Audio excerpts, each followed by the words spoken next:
La licence de sciences politiques de l'ICES est un diplôme d'État en 3 ans qui permet à l'étudiant d'étudier les phénomènes de la vie politique sous tous les angles et sous tous les aspects.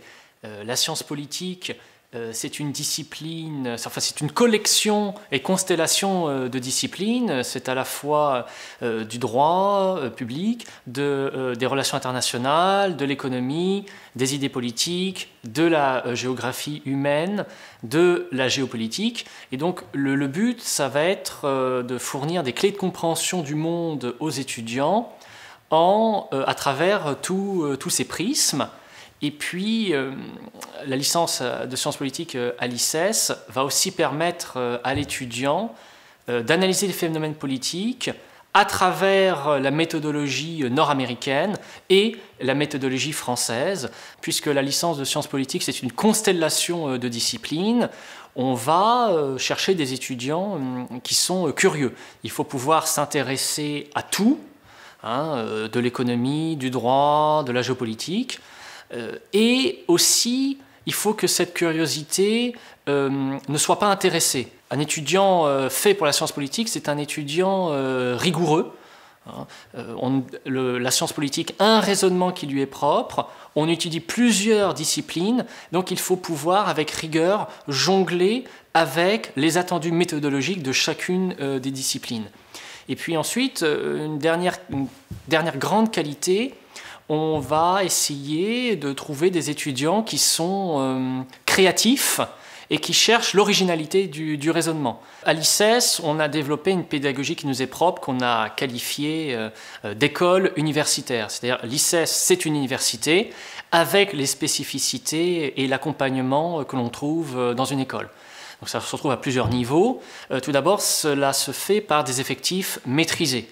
On ne fait pas une massification des étudiants, mais on en prend un petit nombre, environ une centaine en Sciences Po, et de manière à ce que les étudiants puissent développer des liens individuels et personnalisés avec les enseignants.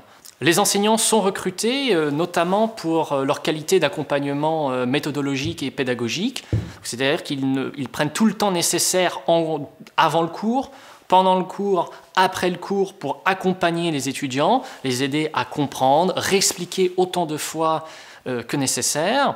Et puis, à l'ICES, on divise autant que faire se peut les groupes, parce que ça, c'est toujours beaucoup, en des groupes de 20 et de 30, ce qu'on appelle les TD, ce qui permet de pratiquer le contenu du cours dans des effectifs beaucoup plus réduits et de pratiquer notamment toute la méthodologie de l'oral. Alors, la licence de sciences politiques recouvre déjà tous les grands cours que l'on attribue à la science politique, donc ça va être le droit constitutionnel, les relations internationales, les idées politiques, la sociologie politique, et à l'ICES, nous avons twisté tout cela avec une conception qui nous est propre et une progression d'année en année.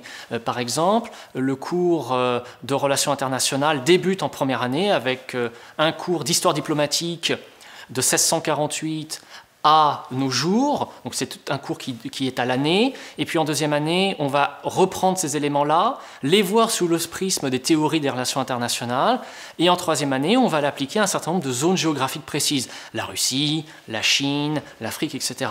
C'est pareil avec l'histoire des idées politiques. On voit au premier semestre en L1 les grands penseurs, puis les grands mouvements politiques. En deuxième année, on approfondit la réflexion avec les doctrines sociales. Et en troisième année, on revoit tout ça sous l'angle de l'avenir de la démocratie. Qu'est-ce que le nationalisme? Qu'est-ce qu'est le populisme? À quoi sert l'État? Quelle est la légitimité du pouvoir politique? C'est une licence aussi qui offre un fort degré de professionnalisation à travers un module que l'on prend dès la première année, que l'on garde jusqu'à la fin de la troisième année, qui s'intitule ouverture professionnelle, et dans ce module, l'étudiant a le choix entre 4 cours.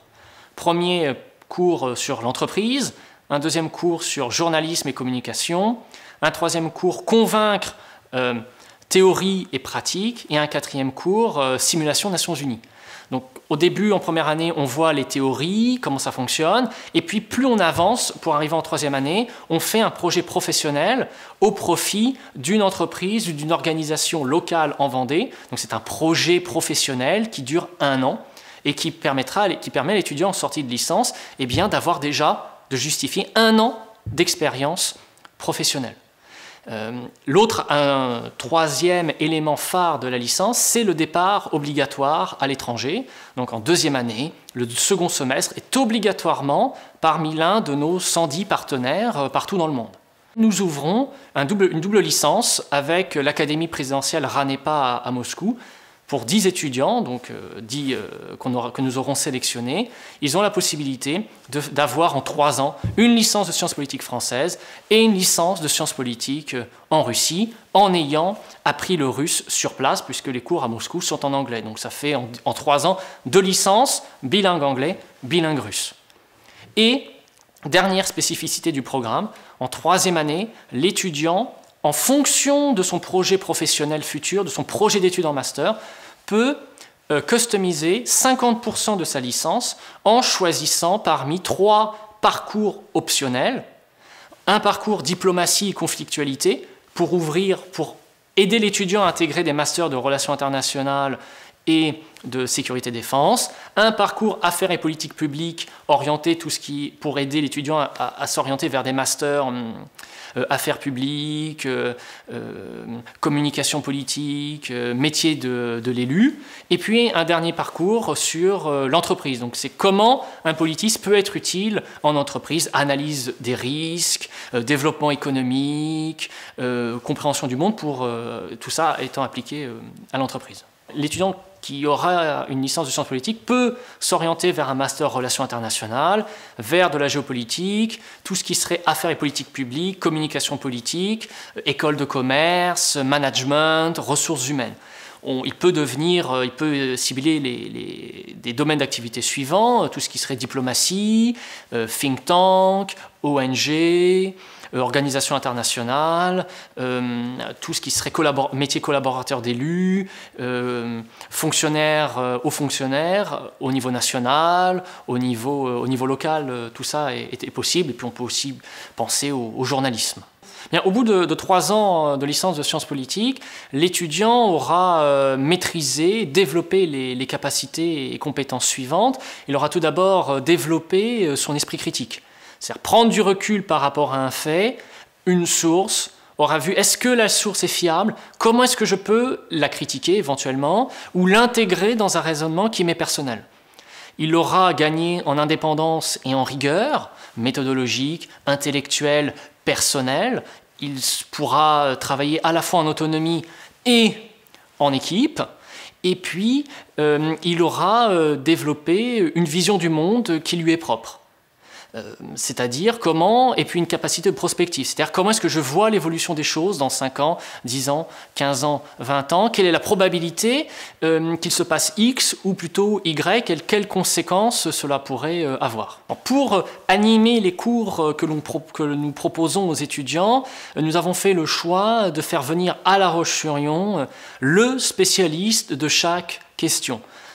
Je vais prendre quelques exemples. Pour parler des Nations Unies, nous avons recruté un sous-secrétaire général des Nations Unies en charge des questions de terrorisme auprès du Conseil de sécurité des Nations Unies. Nous avons plusieurs ambassadeurs de France à Moscou, à Pékin, donc qui ont été là-bas. Nous avons des professeurs d'université qui viennent de Sorbonne, de Sciences Po Paris, de Lyon 3, d'Aix-Marseille, et nous avons tout un corps professoral qui vient de l'étranger.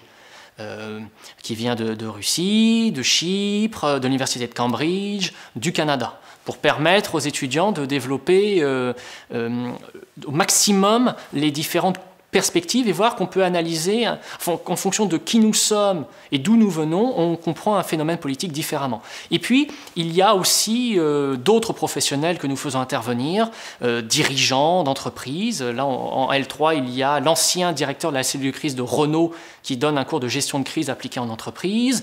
des militaires pour tous les cours liés à la stratégie militaire. Et pour tout ce qui est la dimension politique interne, par exemple, nous avons recruté l'ancienne directrice de la cellule de crise du ministère de l'Intérieur pendant les attentats du Bataclan. Et puis à tout ceci s'ajoutent les enseignants-chercheurs du corps professoral permanent de l'ICES. Au niveau du volume horaire, on est aux alentours de 300 heures semestre. Par comparaison, dans une licence typique de sciences politiques dans l'université publique, c'est 220 heures. Voilà. Donc ça représente entre 25 heures et 30 heures de cours par semaine. À cela, il faut rajouter un certain nombre d'heures de travail personnel tous les soirs pour reprendre les notes, la prise de notes, s'assurer qu'on ait bien compris, pour poser dès le lendemain, s'il le faut, à l'enseignant des questions, si on a pour réexpliquer. Il y a la pratique des langues, LV1, LV2, LV3, qui nécessitent un travail régulier. Et on peut aussi s'attendre à ce que l'étudiant travaille en moyenne 4 à 5 heures par jour les week-ends, préparation des TD, apprentissage régulier des cours pour ne pas hypothéquer ses chances de réussite au partiel en révisant la veille pour le lendemain. Comment recrute-t-on les étudiants pour la licence de sciences politiques? Eh bien, tout se passe en grande partie sur Parcoursup. Donc, vous complétez votre dossier en expliquant bien dans la lettre de motivation pourquoi l'ICES est fait pour vous, pourquoi la science politique est fait pour vous. Alors, avant les résultats scolaires, ce qui nous intéresse, c'est vraiment la motivation. C'est la motivation qui permet de tout, d'aplanir toutes les difficultés et qui garantit la réussite. Alors, si vous voulez être sûr que la licence de sciences politiques est faite pour vous, même si on ne vous le demande pas, n'hésitez pas à demander un entretien. On prendra le temps qu'il faudra pour s'assurer que la licence de sciences politiques à l'ICES, c'est bien la formation qu'il vous faut. Si vous êtes un étudiant curieux, rigoureux, qui s'intéresse aux phénomènes actuels et qu'il cherche à comprendre pourquoi et à voir comment est-ce que le monde pourrait évoluer dans un avenir proche ou lointain, eh bien c'est que la science politique est faite pour vous.